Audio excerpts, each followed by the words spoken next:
In this courtroom, the most common phrase I hear is, "It wasn't me." People will blame the weather, the traffic signs, the other drivers, or just bad luck. It is human nature to defend oneself, to push away the blame. But let me tell you about a Tuesday morning that silenced the entire room, not because of a loud argument, but because of a whisper. It was the day a man with nothing left to lose stood before me and refused to defend himself, uttering four words that stopped the proceedings cold. It was my fault. His name was Thomas. No last name given in the initial booking, just Thomas. The docket listed him as homeless, no fixed address. The charges were serious: vandalism, destruction of property, and disorderly conduct. The report from the arresting officer, Officer Miller, a tough veteran of the force who doesn't shock easily, was unusual. It read, "Suspect threw a brick through the front window of Sal's Market at 2:15 a.m. Suspect did not flee.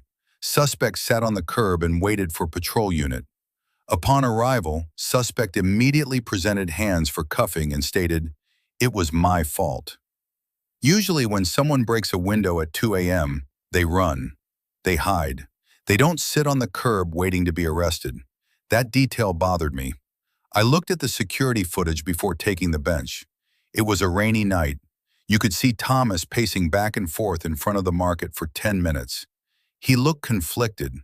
He wasn't raging. He wasn't drunk. He looked desperate. Then he picked up a loose brick from a nearby construction pile, closed his eyes for a second, and threw it. The glass shattered. The alarm screamed. And Thomas, he didn't grab anything. He didn't loot the register. He just sat down on the wet pavement, pulled his knees to his chest, and waited. When Thomas walked into my courtroom, the air changed. He was a small man, withered by years of hard living. He wore a coat that was 3 sizes too big, held together by safety pins and duct tape. His shoes were mismatched. But despite the rags, there was a strange dignity in the way he held his head. He didn't look at the floor. He looked straight at me with eyes that were tired, incredibly tired, but clear. Officer Miller stood nearby, arms crossed, looking at Thomas, not with anger, but with a furrowed brow, as if he was trying to solve a puzzle he couldn't quite crack. "The case of the city versus Thomas," the clerk announced. Thomas stepped up to the microphone. He didn't wait for me to read the charges.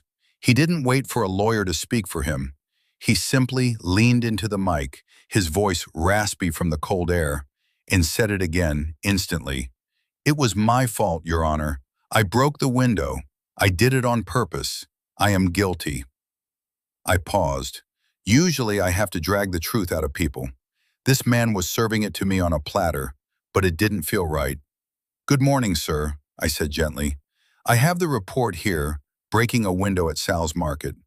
Officer Miller says you caused about $800 worth of damage. Do you understand the charges against you?" Thomas nodded slowly. "Yes, Your Honor. Vandalism. I understand."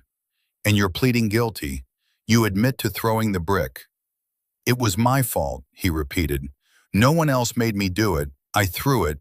I sat down. I waited for the officer." I looked at Officer Miller. "Officer, is that accurate? He just waited?" Officer Miller stepped forward. "Yes, Judge, it was the strangest thing. Usually we have to chase these guys down blocks. When I pulled up, he waved me over. He put his hands behind his back before I even got out of the car. He told me, 'I'm the one you want. It was my fault.' He was completely cooperative, polite even." I turned back to Thomas. "Sir, you aren't intoxicated.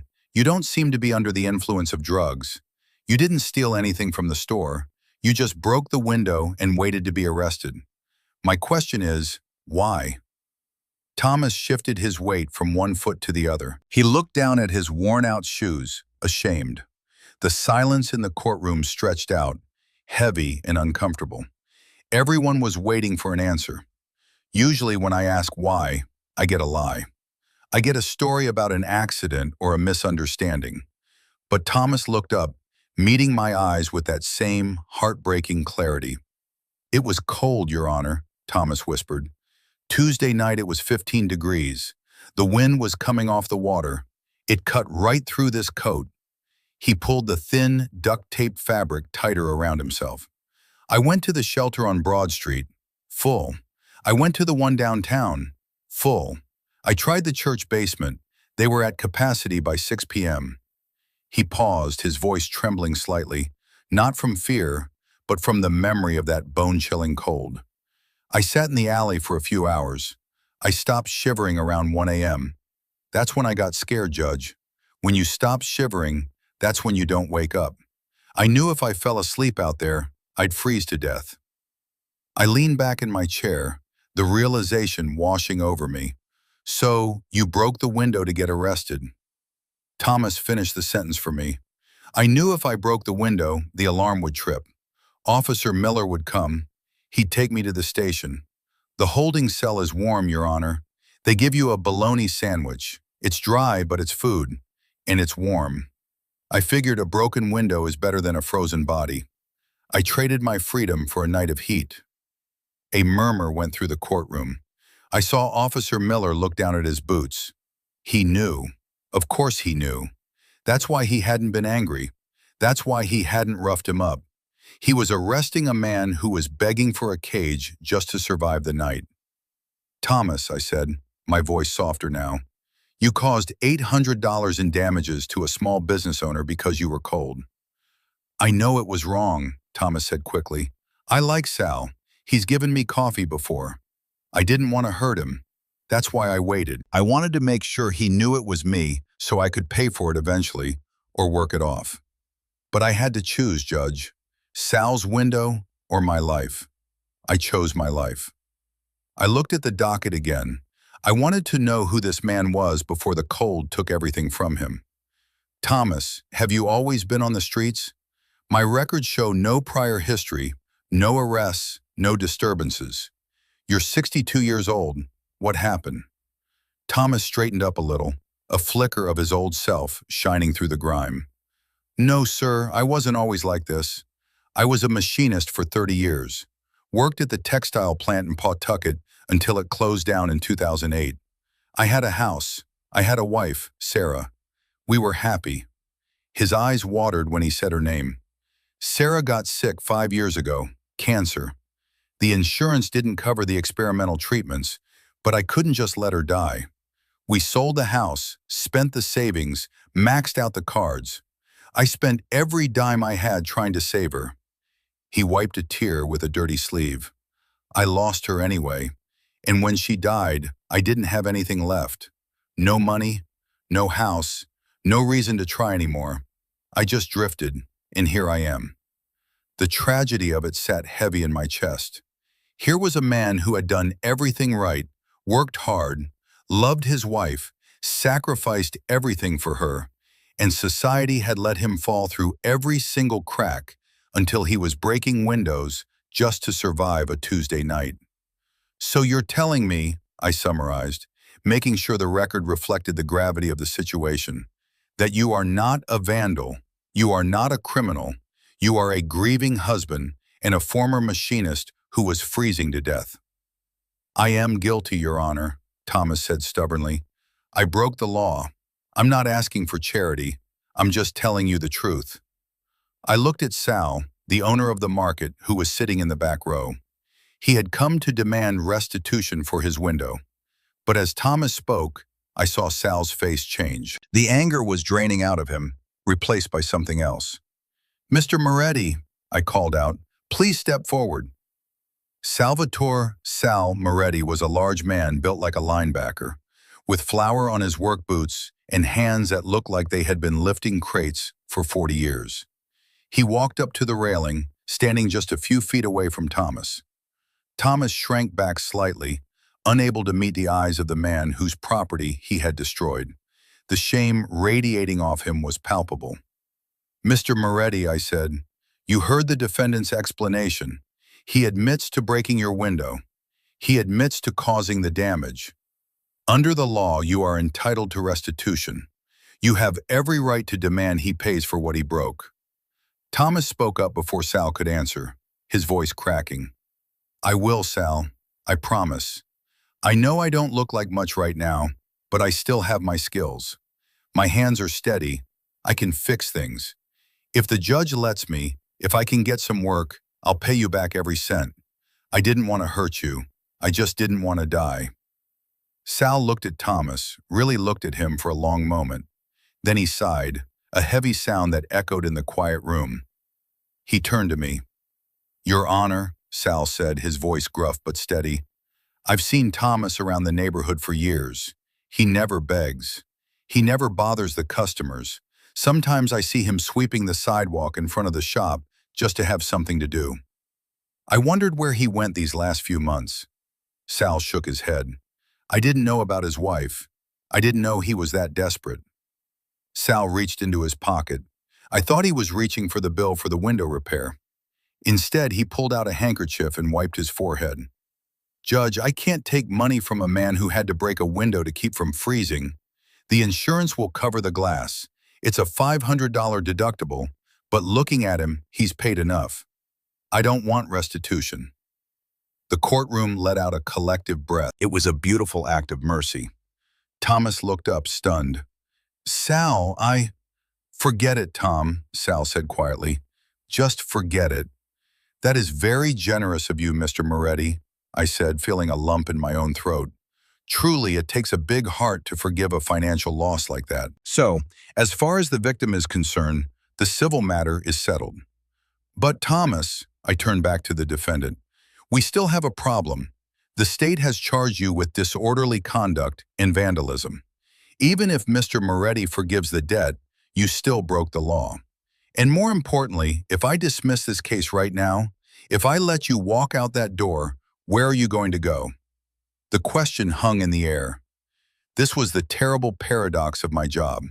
Sometimes mercy looks like freedom, but for Thomas, freedom meant the street. Freedom meant the cold. Thomas looked at the exit sign, then back at me. The panic returned to his eyes. "Judge, please, if you let me go, I'm back on the sidewalk. It's supposed to snow tonight. I checked the paper before I did it. It's going to be 10 degrees. He gripped the podium. "I'm pleading guilty, Your Honor. Give me 30 days, please. 30 days in the county jail. It's warm there. They have blankets.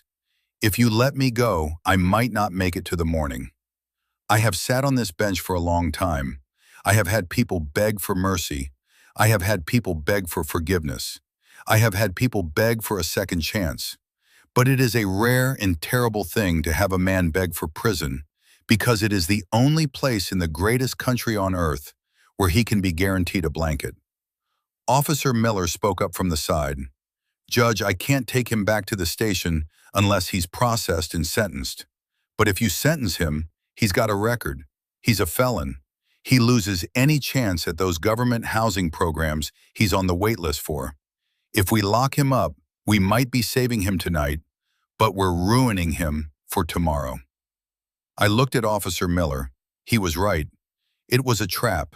If I jailed him, I gave him warmth, but a criminal record that would prevent him from ever getting a job or an apartment again. If I released him, I kept his record clean, but I sent him back into the freezing cold that nearly killed him last night. I took off my glasses and rubbed the bridge of my nose. There had to be a third option. There had to be a way to bring justice that didn't involve a cage or a coffin. "Thomas," I said, "I'm not going to send you to jail. You are not a criminal. You are a man in crisis." "But Your Honor," Thomas cried out, terrified, "I have nowhere to go." "I didn't say I was sending you out to the street," I said firmly. I reached under my desk and pulled out my checkbook. The sound of a drawer opening was the only sound in the room. I opened it and placed it on the bench. Officer Miller's eyes widened. In 20 years of policing, he had seen judges hand down sentences, fines, and reprimands. He had seen them bang gavels and sign warrants. He had never seen a judge pull out a personal checkbook in the middle of a criminal docket. The stenographer stopped typing. The rustling in the gallery ceased. I uncapped my pen. My hands shook slightly, not from age, but from the sheer frustration of a system that forces a good man to become a criminal just to survive the winter. I wrote the date. I wrote the name of the Travelers Inn, a modest but clean motel a few miles from the courthouse. In the amount line, I wrote $500. Officer Miller, I said, my voice cutting through the silence, please approach the bench. The officer walked up, looking bewildered. I tore the check out of the book and handed it to him. He looked at the amount, then looked at me, his mouth slightly open. He looked back at the check as if he couldn't believe what he was reading. Your Honor, Miller stammered, his tough demeanor cracking. This is your personal account. It is, I replied.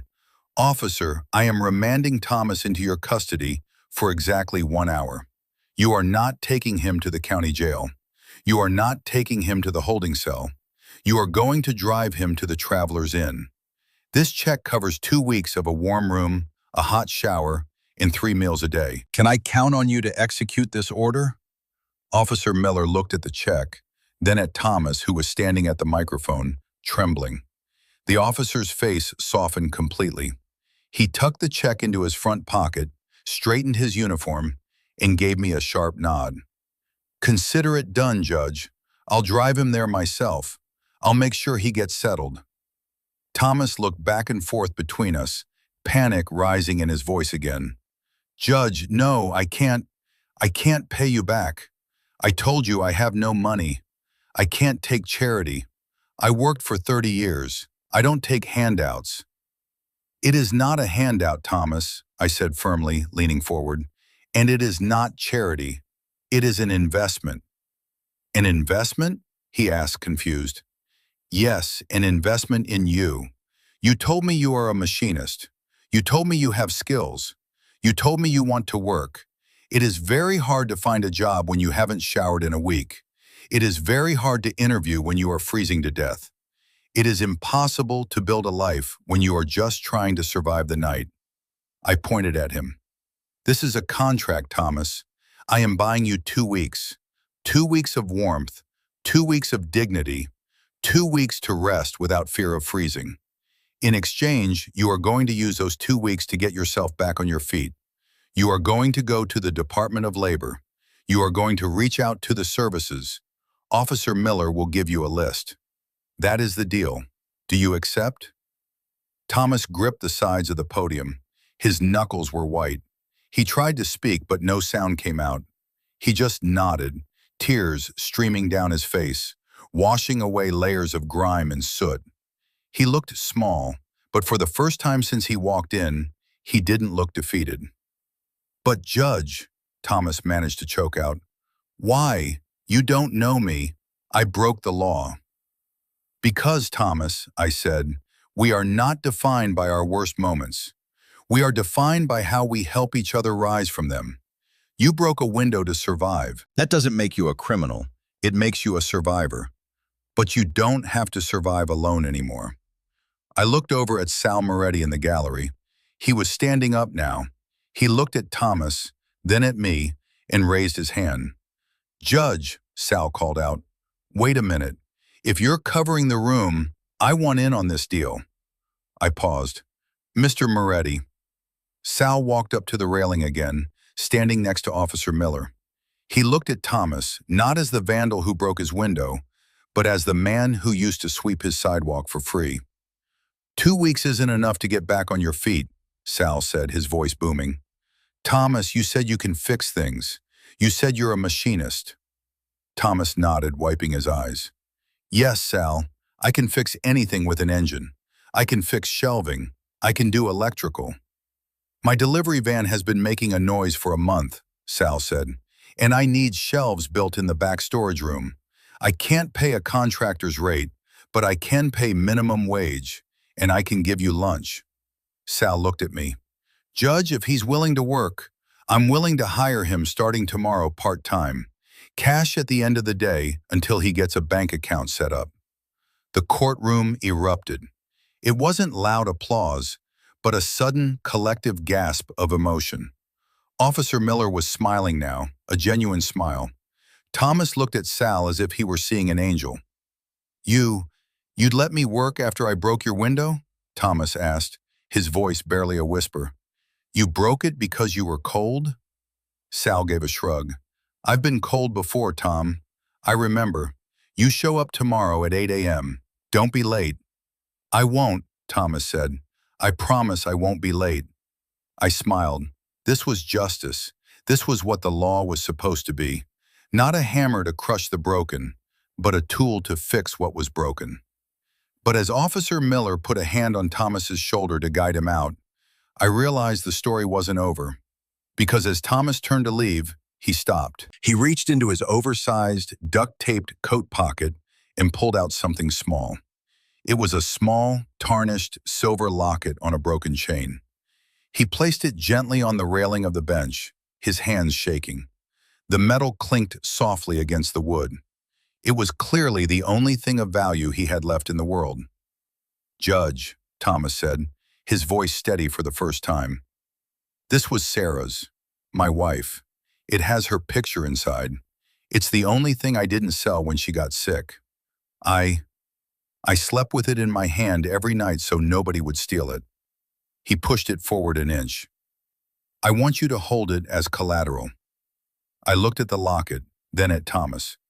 This man, who had nothing, who was facing a freezing night on the street, was willing to part with his most precious possession to prove he was honorable. He wasn't asking for a handout, he was asking for a loan, and he was putting up his heart as security. "Thomas," I said softly, "I cannot take this." "You have to," he insisted. "You're putting up your own money for me. You don't know me. You need insurance. If I don't come back, if I don't make it, at least you have this. It's real silver. It's worth something." I realized then that this wasn't about the money for him. It was about his dignity. He needed to feel like a man making a deal, not a beggar taking scraps. If I refused it, I might shame him. I reached out and picked up the locket. It was cold and heavy. I opened it carefully. Inside was a tiny, faded black and white photo of a young woman with a bright smile, and opposite it, a lock of hair. I closed it with a click and looked Thomas in the eye. "Okay, Thomas," I said formally. "I accept the collateral. I will put this in the court safe. It will be sealed in an envelope with your name on it. But understand the terms of our agreement. This locket stays here until you come back to show me you've landed on your feet. When you walk back into this courtroom with a pay stub from Sal and a key to your own apartment, I give it back. That is the deal." Thomas nodded, a look of immense relief washing over him. "That's the deal, Judge. Thank you." Officer Miller stepped forward, placing a hand gently on Thomas's back. "Come on, Tom. Let's get you that hot shower." As they walked out, the courtroom remained silent until the heavy oak doors clicked shut. I sat there for a moment, holding Sarah's locket in my hand. It felt heavier than any gavel I had ever held. It was the weight of a life, of a love story that ended in tragedy, and of a promise made by a man who had nothing left to give but his word. I handed the locket to the clerk. "Lock this up," I whispered. "Guard it with your life." That night I went home, but I couldn't sleep. I kept thinking about Thomas. I kept thinking about the check, $500. To some people that's a nice dinner. To others, it's a new phone. But to Thomas, it was the difference between life and death. It was a bridge back to humanity. I wondered if I had done enough. I wondered if 2 weeks was enough time to undo years of bad luck. The next morning I got my answer, but not from Thomas. I walked into the courthouse at 8:30 a.m. Officer Miller was waiting for me outside my chambers. He wasn't in uniform. He was in plain clothes, looking tired but energized. "Judge," Miller said, holding up a coffee cup. "I dropped him off last night, got him checked in. The manager at the Travelers Inn, he's a good guy. When I told him what you did, he gave Thomas the corporate rate. That $500, it's going to stretch for 3 weeks, not 2. "That's good news," I said, unlocking my door. "That's not all," Miller continued, following me inside. "I stopped by Sal's Market on my way here, just to check." My stomach tightened. "And?" "He was there," Miller grinned. "Thomas. He was there at 7:30 a.m., Judge, 30 minutes early. He was sweeping the glass he broke last night. He had a broom in one hand and a coffee Sal gave him in the other. He looked different, clean, shaved. He was wearing work boots Sal found in the back. Miller paused, his voice getting thick. Judge, when I pulled up, Thomas waved at me. He didn't look like a suspect anymore. He looked like a citizen. I wanted you to know the check didn't bounce. I let out a breath I didn't know I was holding. Thank you, officer. That is the best news I've heard all year. But the story didn't end there. In fact, that was just the beginning. The real shock came 3 weeks later, on the day Thomas was supposed to return for his status hearing. I walked into the courtroom, expecting to see Thomas, maybe looking a little better, maybe with a progress report. What I saw instead made me stop in my tracks. The courtroom was packed that morning, a typical busy docket, but in the middle of the aisle stood a man I didn't recognize. He was wearing a pressed plaid shirt tucked into clean khaki pants and a pair of sturdy new work boots. He was clean-shaven, his hair cut short and neat. He stood with his shoulders back, holding a manila folder with both hands. It took me a full 5 seconds to realize who I was looking at. It was Thomas. Beside him was Sal, wearing his best Sunday suit instead of his work apron, grinning from ear to ear like a proud father. And next to Sal was Officer Miller, standing at parade rest, who caught my eye and gave me a subtle, sharp thumbs up. The case of the city versus Thomas, the clerk called out. Thomas walked to the microphone. He didn't shuffle. He didn't look at the floor. He walked with a purpose. Good morning, Your Honor, he said. His voice wasn't raspy and weak anymore. It was strong, resonant. It was the voice of a man who had been eating regular meals and sleeping in a warm bed. Thomas, I said, unable to hide the smile spreading across my face. You look different. I feel different, Judge, he replied, a small smile touching his lips. He opened the manila folder. I have some things for you to prove I kept up my end of the deal.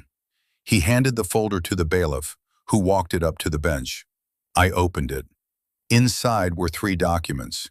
First, a letter from the manager of the Travelers Inn stating that Thomas had been a model guest, that he had cleaned his own room daily, and even helped fix a broken ice machine in the lobby for free. Second, a pay stub from Sal's Market for 3 weeks of work, including 12 hours of overtime. And third, a copy of a lease agreement for a small studio apartment on the bus line, signed and dated for the 1st of the month. I looked up from the papers, feeling a swell of pride that is hard to describe. I did what you said, Judge, Thomas said. I worked. I saved. I got my ID back from the DMV. I'm not homeless anymore. I move in on Monday. This is incredible, I said, holding up the lease for the courtroom to see. In 3 weeks, you turned your entire life around. You went from a freezing alley to a lease on an apartment. This is what resilience looks like. Sal helped, Thomas said humbly, nodding to the big man behind him. He gave me a chance, and Officer Miller checked on me every day to make sure I was okay. He paused. But Judge, there's one more thing. Thomas reached into his pocket. The room went quiet. I watched as he pulled out a crisp, paper-clipped stack of bills, 5 $100 bills. He placed them gently on the wooden railing of the defendant's stand. I know you said it was an investment, Thomas said, his voice serious. I know you said I didn't have to pay it back, but I pay my debts, Your Honor. This is the money for the room. I earned it, every cent. Fixing the van, building the shelves, stocking the cooler. It's clean money. I looked at the cash, then at Thomas. He wasn't just offering repayment. He was asserting his independence. He was telling me and the world that he didn't need charity anymore. He was standing on his own 2 feet. Thomas, I said gently, I cannot take your money. I told you that was a gift to get you started. Put that toward your new apartment. Buy some furniture. Fill your refrigerator. Thomas shook his head firmly. No, Judge. I have money for the deposit. I saved everything else. I need to give this back to you. He paused, his eyes drifting to the clerk's desk where the evidence was kept. Because I need to buy something back. I need to redeem my collateral. The locket. In the excitement of his transformation, I had almost forgotten. He wasn't just paying me back to be even. He was paying me back to reclaim the symbol of his wife's love. He wanted to earn the right to wear it again. I signaled the clerk. "Bring me the sealed envelope marked Thomas." The clerk unlocked the drawer and handed me the heavy envelope. I held it up. "Thomas, you don't need to pay me $500 to get this back. You earned this back the moment you walked in here with that lease agreement. The deal was that you land on your feet. You did that." "Please, Judge," Thomas insisted, "let me pay. I need to know I did it myself. I need to know I didn't just take the easy way out. Sarah, she would want me to pay my own way." I looked at Sal. Sal nodded at me, a look that said, "Let him do it. He needs this." "Okay, Thomas," I said, my voice thick with emotion. "I accept the payment." I motioned for the bailiff to take the cash. Then I picked up the envelope and tore the seal. I slid the silver locket out into my palm. It shone under the courtroom lights. I leaned over the bench and held it out. Thomas stepped forward. His hands were shaking again, but this time it wasn't from cold or fear. It was from pure gratitude. He took the locket. He didn't put it in his pocket. He unclasped the chain and fastened it around his neck, right there in the middle of the courtroom. He tucked the metal heart under his new plaid shirt, close to his own heart, and closed his eyes for a second. "Thank you," he whispered. "I feel like I have her back now." I thought that was the happy ending. I thought the case was closed. But as I was about to bang the gavel and dismiss the charges officially, Officer Miller stepped forward again. "Your Honor," Miller said, "before you dismiss the defendant, there's one more person who wants to speak. Someone who saw what happened at the market 3 weeks ago." I frowned. "A witness? But he pled guilty. We don't need witnesses." "Not a witness to the crime, Judge," Miller said, a mysterious smile on his face. "A witness to the man. She's been waiting outside."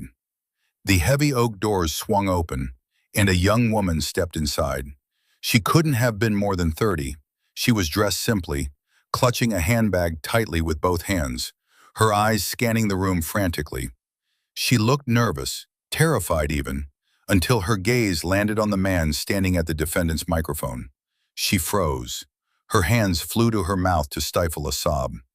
Thomas turned slowly, sensing the change in the room. When he saw her, the color drained from his face. He grabbed the wooden railing for support, his legs nearly giving out. The strength and confidence he had shown just moments ago evaporated, replaced by a look of utter disbelief and raw, unguarded vulnerability. "Jenny," Thomas whispered. It was a sound so faint I barely heard it from the bench. "Dad," the woman choked out, and then she ran. She didn't walk down the aisle. She sprinted. She ignored the bailiff. She ignored decorum. She ran straight to Thomas and threw her arms around him, burying her face in his new plaid shirt. Thomas stood there for a second, stunned, his arms hovering in the air as if he was afraid to touch her, afraid she wasn't real. Then, with a shuddering breath, he wrapped his arms around her and broke down completely. "I'm sorry," Thomas kept saying over and over into her hair. "I'm so sorry, baby girl. I'm so sorry." The courtroom was silent, save for the sound of their weeping. Even the stenographer had stopped, wiping her eyes. I looked at Officer Miller. He was beaming, a look of profound satisfaction on his face. He leaned toward the microphone to explain. "Your Honor," Miller said quietly, giving them a moment.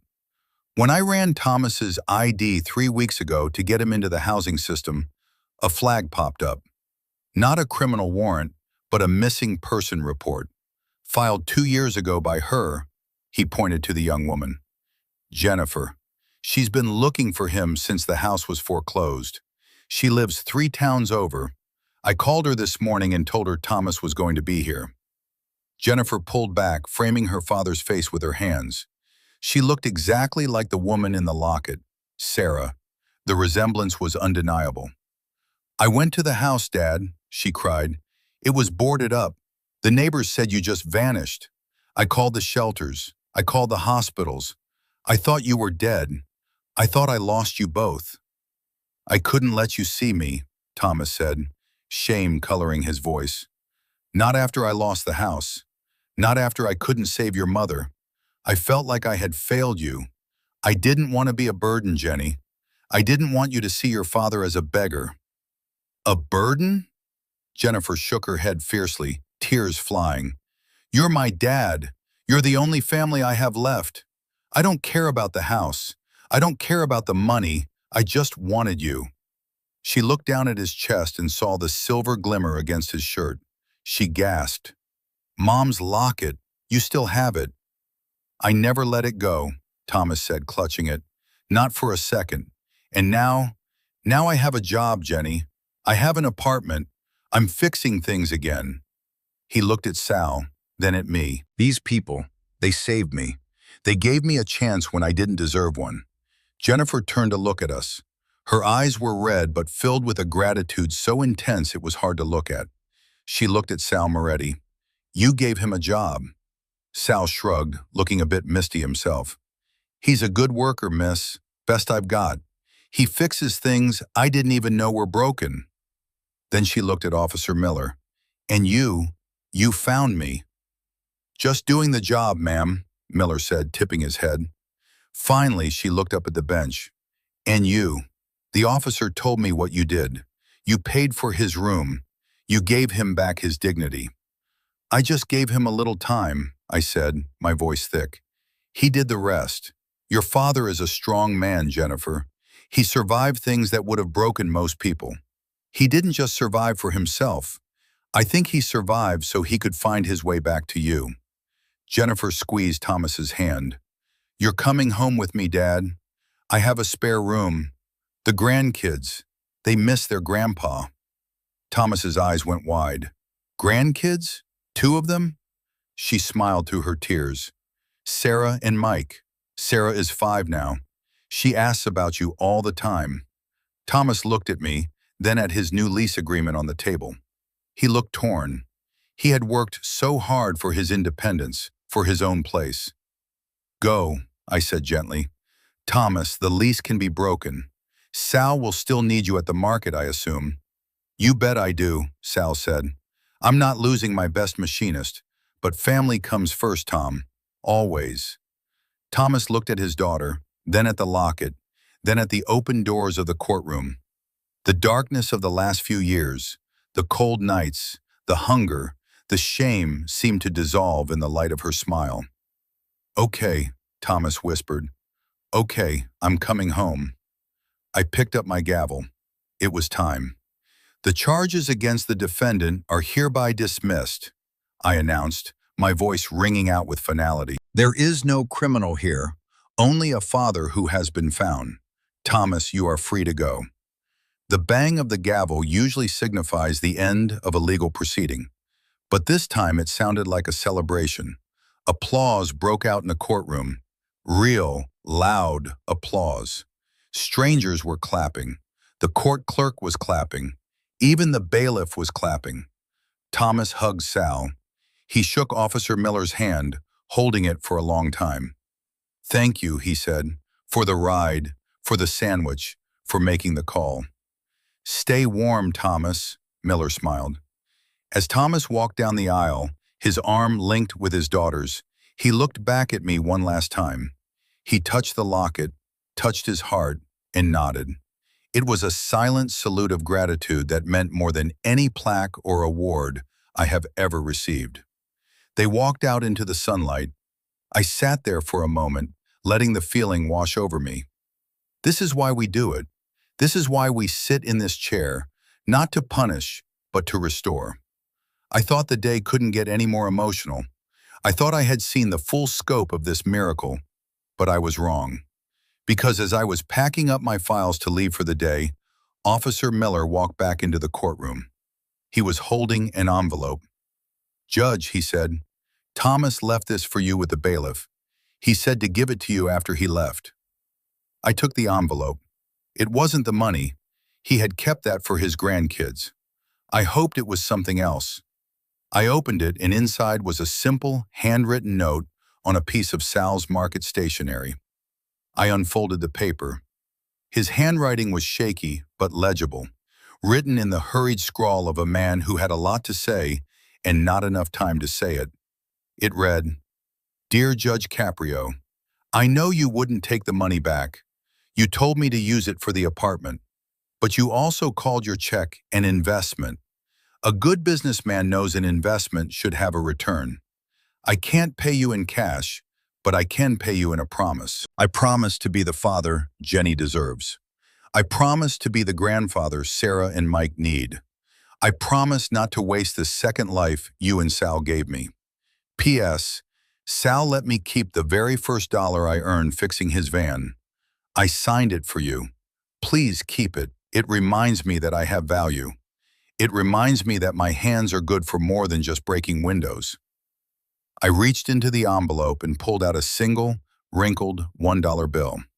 Across George Washington's face, written in black permanent marker, was today's date and a signature, Thomas. I sat back in my chair, the silence of the empty courtroom pressing in around me. I looked at Officer Miller. The tough, veteran cop was wiping his eyes with the back of his hand, not even trying to hide it anymore. "He's a good man, Judge," Miller said, his voice rough. "We almost lost him. If I had just booked him that night, if you had just sentenced him by the book, he'd be in a cell right now, and his daughter would still be looking for a ghost." "But he's not a ghost," I said, placing the signed dollar bill next to my gavel. "He's a father, he's a grandfather, and he's a machinist again." I stood up and walked down from the bench. I shook Officer Miller's hand. "Good work, officer. You didn't just arrest a suspect that night, you saved a life." "We both did, Judge," Miller smiled. As I drove home that evening, I thought about the phrase Thomas had used at the very beginning. It was my fault. He was willing to take the blame for breaking a window, but he had spent years blaming himself for things that weren't his fault. His wife's illness, the economy, his bad luck. It took a moment of absolute rock bottom for him to find the courage to ask for help, even if he asked for it by throwing a brick. Justice is often depicted as a blind woman holding scales. She weighs the crime against the punishment. But in my courtroom, I try to keep my eyes open. Because if you look closely enough, you realize that sometimes the person standing before you isn't a criminal trying to beat the system. Sometimes it's a human being who has been beaten by the system, waiting for someone to offer a hand instead of a handcuff. Thomas walked in a homeless vandal. He walked out a father with a future, and all it cost was $500, a little bit of trust, and the willingness to listen when a man says, "It was my fault." I framed that signed dollar bill. It hangs in my chambers right next to my law degree. It's not worth much at the bank, but to me, it's the most valuable thing in the room. It's a reminder that no one is beyond redemption. No one is too far gone. As long as there is breath in our bodies and compassion in our hearts, there is always a way back home. I'm Frank Caprio.